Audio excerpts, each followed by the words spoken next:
আজ আমরা সমবেত হয়েছি একজন নায়কের গল্প শোনাতে। তার আগে অন্য একটা প্রসঙ্গ বলি। একবার ভাবুন তো, পৃথিবীর এমন একটা দেশের কথা যে দেশে 4 দিন কোনো সরকার নাই, পুলিশ নাই, প্রশাসন নাই, ব্যাংকগুলো ফাঁকা। এর সাথে আছে ক্রমাগত বাইরে উস্কানি আর ষড়যন্ত্র। এই জায়গা থেকে দেশটা যে ঘুরে দাঁড়িয়েছে, হাজারো সীমাবদ্ধতার মধ্যে সামনে আগাচ্ছে, সবাই মিলে এক দেশ হয়ে ওঠার চর্চা শুরু হয়েছে। এর কৃতিত্ব যে নায়কের, সেই নায়ক আপনি। আপনি রাত জেগে আপনার মহল্লা, গ্রাম পাহারা দিয়েছেন। আপনি হাড় ভাঙা পরিশ্রম করে রেমিটেন্স পাঠিয়েছেন। আপনি ফসল ফলিয়েছেন, কলকারখানা চালু রেখেছেন। পড়শির ঈদ, পূজা, বড়দিনে হাসি মুখে পাশে থেকেছেন।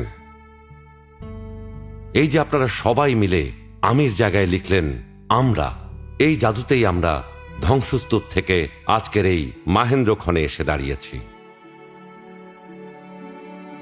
আমাদের পেছনে আছে রক্ত, গুমঘর, জমটুপির গন্ধ।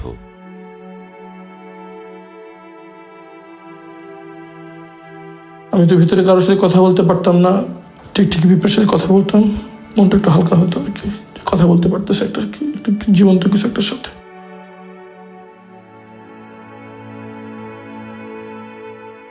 আমাদের শরীরটা আবরার ফাহাদের মতো নিথর হয়ে পড়েছিল বাংলাদেশের মানচিত্রে। পিলখানা থেকে মাত্র 300 গজ দূরে সকাল 10:30 থেকে সেনাবাহিনী অপারেশনের জন্য সম্পূর্ণ প্রস্তুত ছিল, অপেক্ষা করছিল একটি আদেশের জন্য, মুভ ফরওয়ার্ড। সে আদেশটি আর আসেনি। আমাদের পায়ে পায়ে জড়ানো ছিল শিকল, আর আমাদের সামনে মরে যাচ্ছিল আমাদের ভাইয়েরা।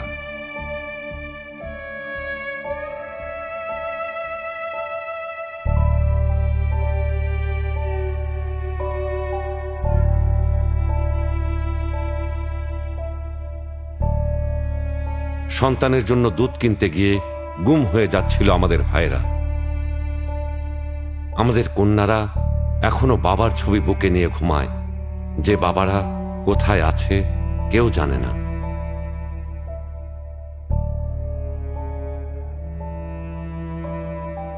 আমাদের বোনেরা সন্ধ্যার গম্ভীর নদীর বুকে গিয়ে ফিসফিস করে বলে, ও নদী, তোমার বুকে কি ফেলে গেছে ওরা আমার ভাইকে? ভাই এরকম কখনো দেখছেন যে র্যাব ধরে নিয়ে আসছে বা এরকম মানুষকে মেরে ফেলতে দেখছেন, বা হাতে বাঁধা, চোখ বাঁধা এরকম মানুষদেরকে?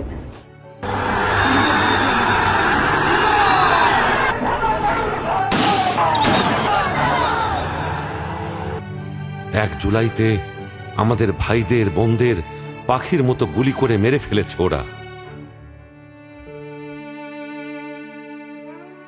অথচ তারা হতে চেয়েছিল সকালবেলার পাখি। আমাদের ভাইয়েরা চিঠি লিখে কোথায় হারিয়ে গেছে। একদিন তো মরতেই হবে, তাই মৃত্যুর ভয় করে স্বার্থপরের মতো ঘরে বসে না থেকে গুলি খেয়ে বীরের মতো মৃত্যু অধিক শ্রেষ্ঠ। জীবনের প্রতিটি ভুলের জন্য ক্ষমা চাই। আনাস, আমার সন্তানের বুকে গুলি লাগছে আর ছিদ্রটা হয়েছে আমার কলিজায়।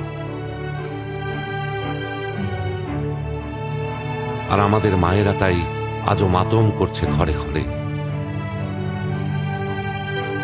আমাদের বাবাদের চোখ আগুনের মতো হয়ে আছে, আমরা আজও তাকাতে পারিনি সেই চোখে।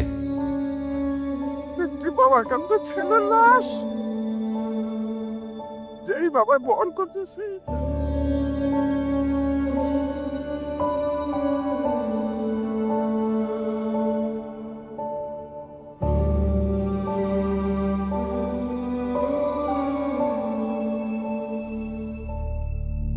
আমাদের চোখের সামনে আমাদের ঘাম ঝরা অর্থ লুট করে নিয়ে গেছে লুটেরা। পুরো জিনিসটি আসলে একটা লুণ্ঠন প্রক্রিয়া, যেটা স্টেট এখানে তার সমস্ত ধরনের এফোর্ট দিয়ে তার আশেপাশের লোকজন, তার প্রভাবশালী নেটওয়ার্ককে অ্যাকোমোডেট করেছে। আমাদের রাষ্ট্রযন্ত্রের যেমন ডিজিএফআই এবং অন্যান্য প্রশাসনিক ইয়েদেরকে ব্যবহার করে অস্ত্রের মুখেই এই ব্যাংকগুলোকে তারা দখল করে নেয়। আমরা এই সব পার হয়ে আমাদের ভবিষ্যৎ হাতে নিয়ে দাঁড়িয়ে আছি আজ এইখানে। আমাদের পিছনে অন্ধকার, সামনে আলো। আমরা জাতি ধর্ম নির্বিশেষে সবাই ঘন হয়ে সমবেত হয়েছে আজ।